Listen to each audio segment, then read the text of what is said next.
Assalamu alaikum class. This is Altaf Ahmed and I welcome to all of you in Names Virtual Academy. Today we are moving forward towards a new tense which is future indefinite or simple tense. हाणे अॼु असां future indefinite या simple tense जो शुरूआत कयूं था पिया.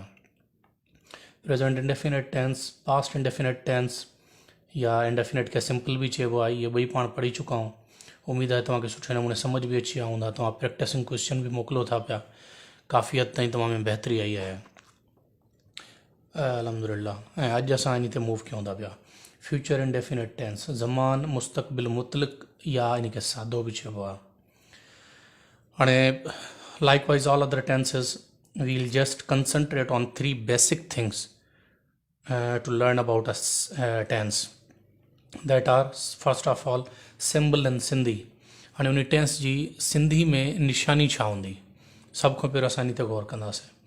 हाणे सिंधी में ज़मान मुस्तक़बिल मुतलिक या सादे जो जॾहिं बि तव्हांखे जुमिलो ॾिनो वेंदो उन जुमिले में वर्ब सां गॾु छा लॻल हूंदो? दुस, दो, दा, दी या दियूं लॻल हूंदो. ठीकु आहे. जीअं मां खाईंदुसि, ईंदुसि, लिखंदो, ईंदा, वेंदी, उहे ईंदियूं वग़ैरह वग़ैरह. ठीकु आहे. उन खां पोइ helping verb in English, future indefinite tense जो इंग्लिश में हेल्पिंग वर्ब कहिड़ो आहे? इंग्लिश में फ्यूचर इंडेफिनेट टेंस जा 2 हेल्पिंग वर्ब आहिनि. हिकिड़ो आहे शल ऐं ॿियो आहे विल. हाणे शल कहिड़े कहिड़े सब्जेक्ट सां इस्तेमालु थींदो आहे? शल सिर्फ़ु ऐं सिर्फ़ु आय सां इस्तेमालु थींदो आहे. इहा ॻाल्हि तमामु इम्पॉर्टेंट आहे, यादि रखण जी आहे. ठीकु आहे. शल सिर्फ़ु ऐं सिर्फ़ु आय सां इस्तेमालु थींदो. ठीकु. ऐं उन खां पोइ विल जेका ॿी निशानी आहे, विल कंहिं कंहिं सां इस्तेमालु थींदो आय खां अलावा जेके बि सब्जेक्ट्स आहिनि, चाहे उहो वी आहे, यू आहे, ही आहे, शी आहे, इट आहे, दे आहे, उहो सिंगुलर या प्लूरल नाउन आहे. कुझु बि सब्जेक्ट आहे सवाइ आय खां, आय सां सिर्फ़ु शल इस्तेमालु थींदो, बाक़ी सभिनी सां छा इस्तेमालु थींदो? बाक़ी सभिनी सां विल इस्तेमालु थींदो. ठीकु आहे. हाणे हिते हिकिड़ी ॻाल्हि ॿुधाइणु तमामु इम्पॉर्टेंट आहे. हाणे शुरू में असां जेको इंग्लिश जो जेको एक्सेंट आहे या रूल्स एंड रेगुलेशन्स आहिनि, असां शुरू में फॉलो करूं पिया ब्रिटिशर्स जा. छो त बर्तानिया वारा जेके अंग्रेज़ आहिनि उहे असां वटि हिते क़रीब क़रीब 93 ईयर्स असां वटि हिते हुकूमत करे विया आहिनि. ठीकु आहे. ऐं जॾहिं उहे विया त ज़ाहिरी ॻाल्हि आहे असां इंग्लिश जेका लैंग्वेज आहे उहा उन्हनि खां वरितीसीं, उन्हनि जो जेको एक्सेंट हुयो, जेको लहजो हुयो. हाणे जेको असां वटि एक्सेंट या लहजो जेको अचे थो पियो उहो आहे अमेरिका जो. ठीकु आहे न. इन खे कॉस्मोपॉलिटन कल्चर बि चयो वेंदो आहे. यानी अमेरिका जीअं त दुनिया जो तमामु अहम तरीन या असर रसूख़ वारो मुल्क आहे. ठीकु आहे. हाणे हालांकि उनखे चाइना जेको आहे एक्सीड करे थो पियो, पर फ़िलहाल जेको आहे नेमली जेको आहे सुपर पावर कंट्री आहे उहो त यकीनी तौर ते इन ते अमेरिका ई आहे, जेको डिक्लेयर्ड चऊंसि. हाणे अमेरिका जो पूरी दुनिया ते असरु आहे. हाणे जेका इंग्लिश एक्सेंट हाणे असां वटि अचे थी पई आहिस्ता आहिस्ता, उहा अमेरिकन आहे. हाणे इंग्लिश जेकॾहिं बर्तानिया जी इंग्लिश जी ॻाल्हि कयूं त उन में helping verb future indefinite tense जा आहे शल ऐं विल आहिनि. जेकॾहिं अमेरिकन इंग्लिश जी ॻाल्हि कयूं त अमेरिकन शल इस्तेमालु कंदा ई न आहिनि, उहे सिर्फ़ु ऐं सिर्फ़ु विल इस्तेमालु कंदा आहिनि. यानी अॼुकल्ह जेको असां वटि माहौल हले जो उहो आय सां बि विल खे इस्तेमालु कयो वञे थो. माना जेकॾहिं तव्हां डायरेक्टली आय सां विल खे इस्तेमालु कयो था तॾहिं बि तव्हां सही हो. फ़र्क़ु इहो आहे जेकॾहिं आय सां या सभिनी सब्जेक्ट सां तव्हां विल इस्तेमालु कंदो, इट मीन्स के you are following the accent of American या American English. If you are writing down shall with the subject I, it means you are following the British accent. ठीकु आहे. ॿई सही आहिनि पंहिंजी जॻह ते, पर जीअं त असां वटि अञा ताईं ब्रिटिश एक्सेंट काफ़ी हद ताईं आहे या रिटन बुक्स में ब्रिटिश एक्सेंट हले थो, इन जे लाइ मां तव्हांखे शल बि पढ़ायां थो, तव्हांखे नॉलेज हुजे. ठीकु आहे. शल सिर्फ़ु ऐं सिर्फ़ु आय सां इस्तेमालु थींदो आहे, विल बाक़ी सभिनी सब्जेक्ट सां इस्तेमालु थींदो आहे. ठीकु. हाणे जेका टीं शइ इंपॉर्टेंट आहे उहा कहिड़ी आहे असां वटि? उहा आहे फॉर्मेशन या स्ट्रक्चर. ठीकु आहे. बनावट. जेकॾहिं फ्यूचर इंडेफिनेट टेंस या सिंपल टेंस जो कोई बि असांखे जुमिलो ॾिनो वञे त उन जी फॉर्मेशन असां कीअं कंदासीं? हाणे हिते हिकिड़ी ॿी ॻाल्हि बि तव्हां सां शेयर करणु लाज़मी थो सम्झां. अॻे फिर हिकिड़े स्टूडेंट मूंखां सुवालु कयो त जेको मां तव्हांखे जो जेको आहे multiple behaviour of present tense में पढ़ायो त डू श्योरिटी ॾेखारण लाइ इस्तेमालु थींदो आहे. For example do listen it, इहो लाज़मी ॿुध. हाणे स्टूडेंट मूंखां सुवालु कयो सर जेका तव्हां असांखे फॉर्मेशन पढ़ाई आहे डू लिसन इट, उन फॉर्मेशन में त बीहो ई नथो पियो. माने जेकॾहिं डू लिसन इट करूं था असां त इहा कहिड़ी फॉर्मेशन आहे। डू जेको आहे उहो एक्शन वर्ब आहे ऐं लिसन जेको आहे डायरेक्टली वर्ब आहे, सब्जेक्ट त इन में आहे कोन। अच्छा, इट जेको आहे उहो डायरेक्ट ऑब्जेक्ट आहे। हाणे जेको आहे तव्हां जेका फॉर्मेशन असांखे पढ़ाई आहे उन में त उहो फिट ई नथो बीहे। बाबा हिकिड़ी ॻाल्हि ॾिसो, मां तव्हांखे अॻिते भेरे बि अर्ज़ु कयो त common sense is not common, common sense बि यूज़ कंदा कयूं। ठीकु आहे, असां वटि महदूद टाइम हूंदो आहे, उहे बि तव्हां वटि महदूद टाइम आहे। असां वटि तव्हां 4 महीना आहियो, इनशाला असां 4 महीननि में तव्हांखे घणी हद ताईं कवर कराईंदासीं। माना कोर्स जेको IBA जो आहे 5 to 15, इहो ईज़ीली तव्हां क्लियर करे सघो था। इन जो पेपर ईज़ीली तव्हां क्रैक करे वेंदव। शर्त इहा आहे तव्हां महिनत कयो, असां तव्हांखे पढ़ायूं था। हाणे हे जेके ॻाल्हियूं विच में मां तव्हां सां शेयर कंदो आहियां, तमामु इंपॉर्टेंट ॻाल्हियूं हूंदियूं आहिनि तव्हांखे ॿुधण जे लाइ। ठीकु आहे न। हाणे उन स्टूडेंट खे मां इहा ॻाल्हि कई, मां चयो बाबा ॻाल्हि ॿुधो, असां फॉर्मेशन छा जी पढ़ूं था। ॾिसो हाणे फॉर्मेशन छा जी आहे, पॉज़िटिव सेंटेंस जी आहे, नेगेटिव जी आहे, इंटेरोगेटिव जी आहे, इंटेरोगेटिव नेगेटिव जी आहे। हाणे जेको डू लिसन इट जेको सेंटेंस हुयो, उते हिकु त श्योरिटी ॾेखारे थो, ॿियो उहो ऑर्डर आहे, यानी उहो जेको इम्पेरेटिव सेंटेंसिस असां पढ़ी आहियूं, इम्पेरेटिव सेंटेंसिस में जेको ऑर्डर बि ईंदो आहे। ठीकु आहे, मां चयो उहो ऑर्डर वारो जुमिलो आहे। ऑर्डर जी फॉर्मेशन मां चयो असां किथे पढ़ी आहे, उहा त असां पढ़ी कोन्हे, उहो जस्ट मां तव्हांखे उनजो यूज़ सम्झायां पियो त प्रेज़ेंट इंडेफिनिट टेंस उन सेंस में बि यूज़ थींदो आहे। त कुझु शयूं तव्हां पाण ई सम्झी वेंदा करो। ठीकु आहे, हाणे फॉर्मेशन हे असां इन्हनि सेंटेंसिस जी पढ़ूं था जेके नॉर्मल लाइफ में असां वटि इहे सेंटेंस यूज़ थींदा आहिनि। हाणे जेके इम्पेरेटिव सेंटेंसिस आहिनि उहे असां बाद में डिस्कस कंदासीं, उहे नॉर्मली तव्हांखे न ईंदा कॾहिं बि, फॉर्मेशन उन्हनि जी तव्हां कॾहिं बि न पुछी वेंदी आहे। हाणे अचो फॉर्मेशन ते, जेकॾहिं प्रेज़ेंट इंडेफिनिट टेंस जो या सिंपल टेंस जो जुमिलो हूंदो ऐं पॉज़िटिव जो जुमिलो हूंदो त सभ खां पहिरियों तव्हां छा रखंदव इंग्लिश में, सब्जेक्ट। उन खां पोइ तव्हां छा रखंदव, हेल्पिंग वर्ब। हाणे ॾिसो प्रेज़ेंट इंडेफिनिट टेंस ऐं पास्ट इंडेफिनिट टेंस जेको असां पढ़ी आया आहियूं, उन्हनि जी फॉर्मेशन पॉज़िटिव में छा हुई, सब्जेक्ट, सब्जेक्ट खां पोइ डायरेक्ट एक्शन वर्ब। ना ई प्रेज़ेंट सिंपल टेंस में, ना ई पास्ट सिंपल टेंस में असां हेल्पिंग वर्ब यूज़ करूं पिया, पर हिन में तव्हां ॾिसी सघो था पॉज़िटिव में बि हेल्पिंग वर्ब आहे। ठीकु आहे, उन खां पोइ एक्शन वर्ब, उन खां पोइ ऑब्जेक्ट। नेगेटिव में सभ खां पहिरियों छा इस्तेमालु कंदो, सब्जेक्ट, सब्जेक्ट खां बाद हेल्पिंग वर्ब, हेल्पिंग वर्ब खां बाद नॉट, नॉट खां बाद एक्शन वर्ब, एक्शन वर्ब खां बाद object, full stop. Interrogative sentence अगरि हुजे प्रेज़ेंट इंडेफिनिट टेंस जो, इंग्लिश में सभ खां पहिरियों तव्हां छा रखंदव, हेल्पिंग वर्ब जेको सब्जेक्ट सां सूट कंदो। इट मीन्स जेकॾहिं सब्जेक्ट आहे त हिते शल रखंदव, सब्जेक्ट कुझु आहे न आहे, बाक़ी कुझु बि आहे हिते तव्हां विल रखंदवसि। पोइ सब्जेक्ट, उन खां पोइ एक्शन वर्ब, उन खां पोइ ऑब्जेक्ट। जेकॾहिं सेंटेंस इंटेरोगेटिव ऐं नेगेटिव जो आहे त पोइ तव्हां छा कंदव, सभ खां पहिरियों हेल्पिंग वर्ब रखंदव, हेल्पिंग वर्ब खां पोइ सब्जेक्ट रखंदव, सब्जेक्ट खां पोइ नॉट रखंदव। हाणे हेल्पिंग वर्ब शुरू में अचण जो मतिलबु हूंदो आहे इंटेरोगेटिव सेंटेंस थी वियो, विच में नॉट जो मतिलबु थी वियो नेगेटिव सेंटेंस थी वियो, उन खां पोइ एक्शन वर्ब, उन खां पोइ ऑब्जेक्ट, उन खां पोइ question mark. Hey simply in जो जेको आहे स्ट्रक्चर आहे फ्यूचर इंडेफिनिट टेंस जो। ठीकु आहे, हाणे हिते हिकिड़ी ॿी ॻाल्हि बि जेका आहे उहा इंपॉर्टेंट सम्झां थो तव्हांखे ॿुधाइणु। हाणे हिन में जेको आहे हेल्पिंग वर्ब सां गॾु तव्हां ब्रैकेट में लिखी छॾोसि त फॉर्म ऑफ वर्ब हिन में कहिड़ी यूज़ थींदी, फॉर्म ऑफ एक्शन वर्ब जेका आहे उहा हिन में हमेशह फर्स्ट यूज़ थींदी। ठीकु आहे, फ्यूचर इंडेफिनिट टेंस में या फ्यूचर सिंपल सेंटेंस में टेंस में जेका फॉर्म ऑफ एक्शन वर्ब हूंदी उहा हमेशह फर्स्ट फॉर्म यूज़ थींदी आहे। हाणे असां मिसाल जे तौर ते इन जा सेंटेंसिस पढ़ूं था, मां कार हलाईंदुसि।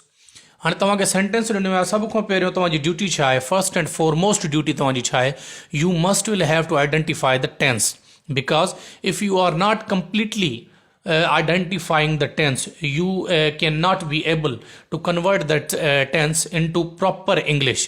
जेकॾहिं टेंस तव्हां फ्यूचर जी जॻह ते को ॿियो सम्झी सघो था त पोइ तव्हां हेल्पिंग वर्ब ऐं फॉर्मेशन बि उन जी रखंदव, जुमिलो तव्हांजो ग़लति थी वेंदो। हाणे तव्हांखे सेंटेंस मिलियो आहे मां कार हलाईंदुसि, ओ हे तव्हां ॾिसो एक्शन वर्ब आहे हलाईं, ऐं ओ हे दुस जेको आहे हे तव्हां ॾिसी सघो था इन जी निशानी आहे फ्यूचर इंडेफिनिट टेंस जी। हाणे जेकॾहिं दुस लॻल आहे त you must have to be 101% sure about it that this sentence belongs to future indefinite or simple tense. ऐं नंबर ॿिए ते तव्हांखे इन जा इंग्लिश में हेल्पिंग वर्ब बि ख़बर आहिनि। हाणे टी शइ, मां कार हलाईंदुसि कहिड़ो सेंटेंस आहे, पॉज़िटिव सेंटेंस आहे, फ्यूचर इंडेफिनिट टेंस जो, फ्यूचर इंडेफिनिट टेंस आहे, सिंपल टेंस आहे। हाणे तव्हां स्ट्रक्चर कहिड़ी फॉलो कंदव, हे कंदव, सभ खां पहिरियों छा रखंदव, सब्जेक्ट। हिन में सब्जेक्ट कहिड़ो आहे, मां, तव्हां आए रखियो ऐं उहो कैपिटल ईंदो आहे, अकेला हमेशह कैपिटल ईंदो आहे। अगरि आए बि न हुजे कुझु बि हुते असां फर्स्ट लेटर हमेशह कैपिटल ई रखंदा आहियूं सेंटेंस जो, हिते कैपिटल थी वियो। हाणे आए सां तव्हां मथे पढ़ी आयो शल ईंदो आहे, हेल्पिंग वर्ब। हाणे सब्जेक्ट खां पोइ हेल्पिंग वर्ब आहे, आए सां हेल्पिंग वर्ब कहिड़ो पवंदो, शल, आए शल। उन खां पोइ छा रखंदासीं, एक्शन वर्ब। एक्शन वर्ब छा आहे, हलाइण। हलाइण जी फर्स्ट फॉर्म ड्राइव, कार जी ॻाल्हि आहे उते असां ड्राइव रखंदासीं। आई शल ड्राइव ऐं car I shall drive a car लिखी सघो था, द कार लिखी सघो था, सिंपली कार भी लिखी सघो था, आई शल ड्राइव कार। ठीकु आहे न। अच्छा, उन खां पोइ असां इनखे नेगेटिव में कन्वर्ट कयूं था। सभ खां पहिरियों सब्जेक्ट आए, हेल्पिंग वर्ब आए सां कहिड़ो पवंदो शल, उन खां पोइ रखंदासीं नॉट, एक्शन वर्ब कहिड़ो आहे ड्राइव, उन खां पोइ object car full stop. Interrogative असां इन में इंटेरोगेटिव में कन्वर्ट कयूं हेल्पिंग वर्ब सभ खां पहिरियों शल।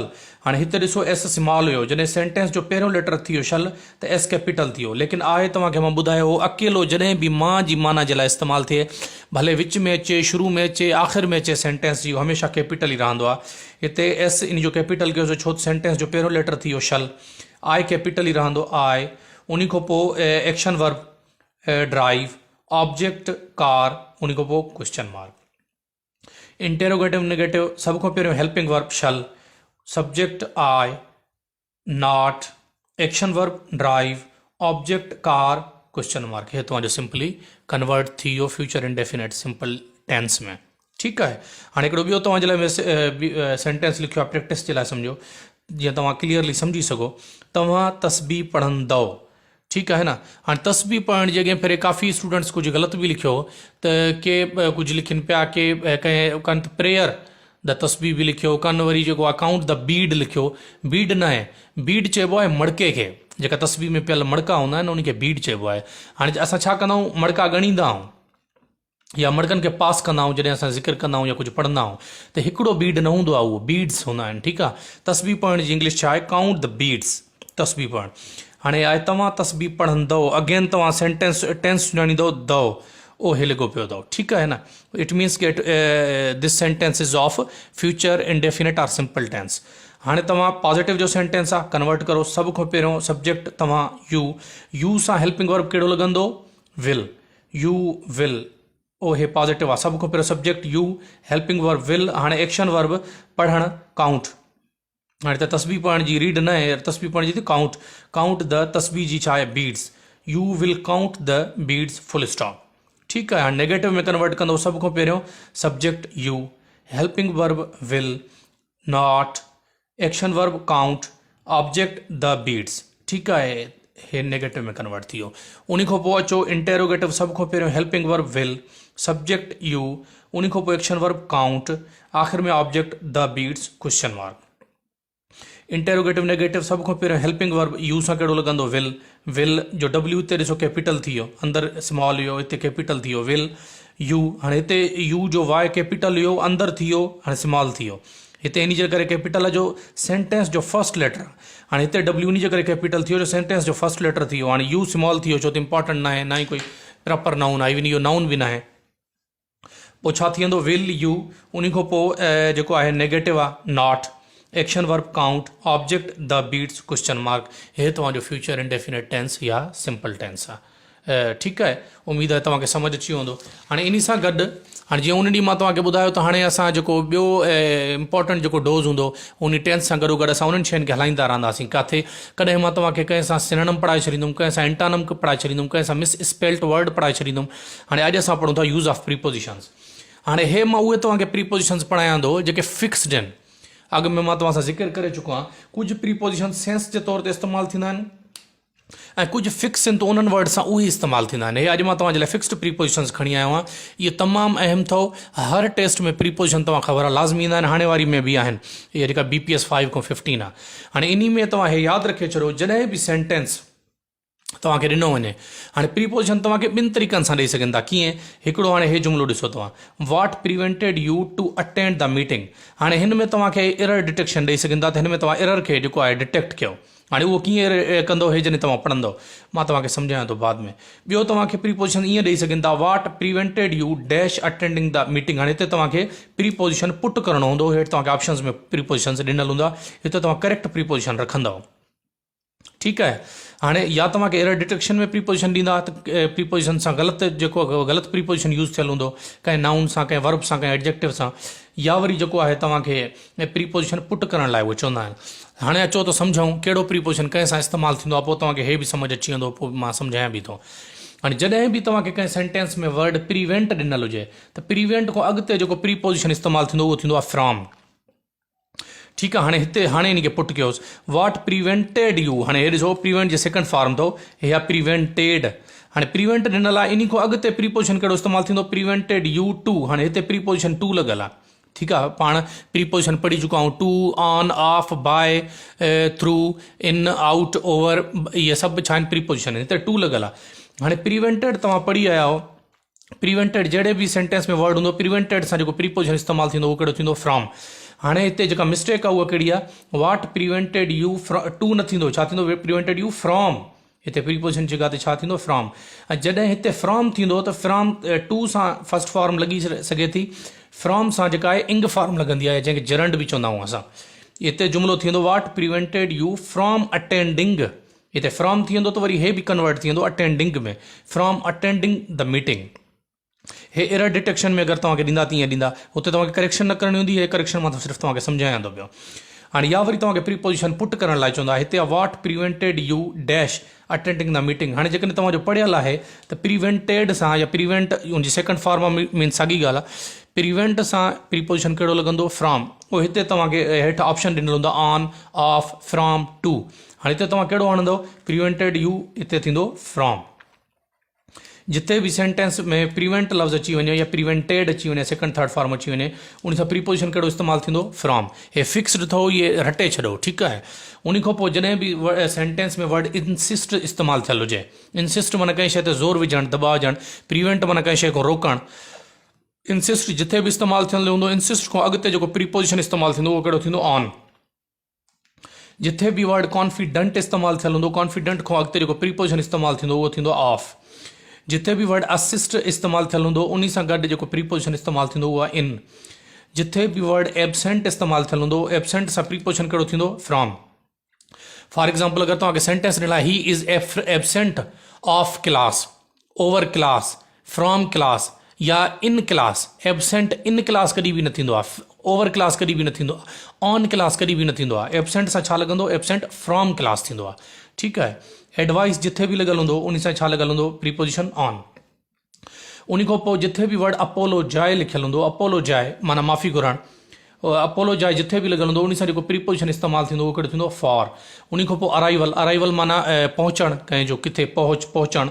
अराइवल सां प्रीपोजिशन्स एट भी इस्तेमालु थींदो आहे, इन भी इस्तेमालु थींदो आहे, ठीकु आहे। फॉर एग्जाम्पल हिज अराइवल एट आर हाउस, या हिज अराइवल इन आर ओताक, इन आर जेको आहे हाउस, इन भी इस्तेमालु थींदो आहे अराइवल सां, एट भी इस्तेमालु थींदो आहे, ॿई करेक्ट आहिनि। ऐं इहो हाणे इन कंफ्यूजन में न पइजी वञो त किथे सर एट आहिनि ॿई हुजनि, कॾहिं बि तव्हांखे ॿई न ॾींदा, इन्हनि में तव्हांखे हिकिड़ो ॾींदा, तव्हांखे उहो पुट करणो हूंदो। इन्हनि ॿिन्ही में जेको ऑप्शन में हुजे अराइवल सां उहो तव्हां रखे सघो था। उन खां पोइ बेसिस, बेसिस जॾहिं बि सेंटेंस में इस्तेमालु थियल हुजे उन सां प्रीपोजिशन कहिड़ो लॻंदो, फॉर। उन खां पोइ लफ़्ज़ आहे क्लेम, क्लेम जी माना दावा करणु, कंहिं शइ जी दावा करणु थी, मुंहिंजी आहे, या दावा करणु मां सच थो ॻाल्हायां। क्लेम जॾहिं बि इस्तेमालु थियल हूंदो, क्लेम सां या ऑन लॻंदो आहे या टू लॻंदो आहे। इन्हनि ॿिन्ही में जेको बि तव्हांखे ऑप्शन में ॾिनल हुजे तव्हां उहो टिक कंदव, ठीकु आहे। उन खां पोइ अचो एब्ज़ॉर्ब्ड, एब्ज़ॉर्ब। हाणे यादि रखे छॾो, हे तव्हांखे मां पढ़ायां थो, हिते बि तव्हां सेंस यूज़ कजो। ईअं न आहे तव्हां प्रिवेंट पढ़ियो आहे, फॉर एग्जाम्पल प्रिवेंटेड अची वियो त सोच में पइजी वञो, बाबा प्रिवेंट जो सेकंड फॉर्म आहे प्रिवेंटेड, जेको प्रिवेंट सां लॻंदो ज़ाहिर उहो ई प्रिवेंटेड सां लॻंदो न, ठीकु आहे न। इन कंफ्यूजन में न पइजी वञिजो। हाणे फर्स्ट ऐं सेकंड फॉर्म न ॾिसजो, तव्हां जेको पढ़ायां थो उहो वर्ड तव्हांखे यादि हुजे। हाणे जीअं एब्ज़ॉर्ब्ड, हिते सेकंड फॉर्म लिखियलु आहे। हाणे जॾहिं एब्ज़ॉर्ब हुजे तॾहिं बि इन लॻंदो, एब्ज़ॉर्ब हुजे तॾहिं बि इन सां इन लॻंदो आहे। अक्यूज़, अक्यूज़ ऑफ, ठीकु आहे। जॾहिं चार्ज, चार्ज सां लॻंदो आहे विथ। अकस्टम्ड, अकस्टम्ड सां छा लॻंदो आहे, प्रीपोजिशन टू। अफ्रेड, अफ्रेड सां कहिड़ो प्रीपोजिशन लॻंदो, अफ्रेड ऑफ। अच्छा, हाणे अक्सर तौर ते मां पाण बि ॾिठो आहे IB जे हिकु ॿ टेस्ट में, उन्हनि में लिखंदो I am afraid from dash dash dash अॻिते लिखियलु हूंदो आहे, या फ्रॉम उहे ॾींदा आहिनि या ऑप्शन्स में ॾींदा आहिनि। फ्रॉम तव्हांखे ॾियनि त तव्हां एरर डिटेक्शन में उनखे फ्रॉम खे कंदो, छो त अफ्रेड सां फ्रॉम कॾहिं न लॻंदो आहे। असां आम तौर ते ग़लतियूं कहिड़ियूं कंदा आहियूं, असांखे ईअं लॻंदो आहे मां हुन खां ॾिजां थो न, फ्रॉम सही हूंदो, ग़लति आहे। इंग्लिश जी ग्रामर जो कानून कुझु ॿिया आहिनि। अफ्रेड सां ऑफ थींदो आहे, अफ्रेड सां कॾहिं बि फ्रॉम न थींदो आहे, ठीकु आहे। जॾहिं तव्हांखे प्रीपोजिशन पुट करणो हुजे त अफ्रेड सां ऑफ रखंदो, फ्रॉम न रखंदो। उन खां पोइ एम, एम माना मक़सदु हुजणु, मक़सदु रखणु, एम एट, ठीकु आहे न। एम सां कॾहिं बि प्रीपोजिशन तव्हां रखंदव उहो एट रखंदव। उन खां पोइ एंग्री, एंग्री अच्छा तव्हांखे ॾिनल हूंदो I am angry dash my friend. हाणे हिते हे ऑप्शन में तव्हांखे angry against, angry to, angry with, angry from. हाणे एंग्री सां न फ्रॉम लॻंदो, न टू लॻंदो, ऐं न ई अगेंस्ट लॻंदो। एंग्री सां कहिड़ो प्रीपोजिशन लॻंदो? विथ इहो फिक्स्ड अथव, इहो तव्हां रटे छॾो, इन सां ॿियो कुझु बि न लॻंदो। एंक्शस, एंक्शस सां जेको आहे अबाउट बि लॻंदो आहे, फॉर बि लॻंदो आहे। एंक्शस अबाउट इट, ठीकु आहे न। Parents are anxious for their children, anxious सां अबाउट बि लॻंदो आहे, फॉर बि लॻंदो आहे। अशेम्ड, अशेम्ड सां ऑफ लॻंदो अथव। अच्छा, अशेम्ड सां बि ऑफ लॻंदो अथव। ॿियो बि यादि, इन सां शाय, शाय बि ऑफ थींदो अथव। I am shy of it, shy of या अशेम्ड ऑफ। अशेम्ड माना बि शर्मिंदा थियणु, शाय माना बि शर्मिंदा थियणु, या जीअं जो शकी थियणु, शर्मिंदा थियणु, शर्म करणु। अच्छा, बिलीव सां छा लॻंदो आहे? इन।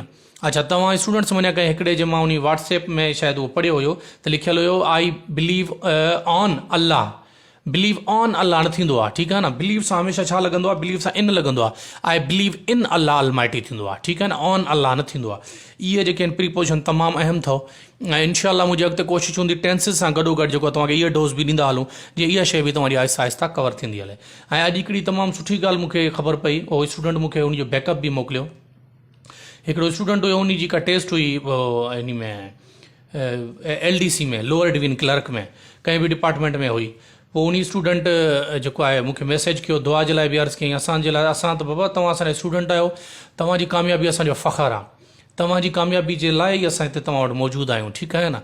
तव्हां सां असां तव्हांखे ॾिठो न आहे, असांजो तव्हां सां रूहानी ताल्लुक़ु आहे, असांजी तव्हांजे लाइ दिली दुआऊं बि आहिनि, कोशिशूं बि तव्हांजे लाइ आहिनि।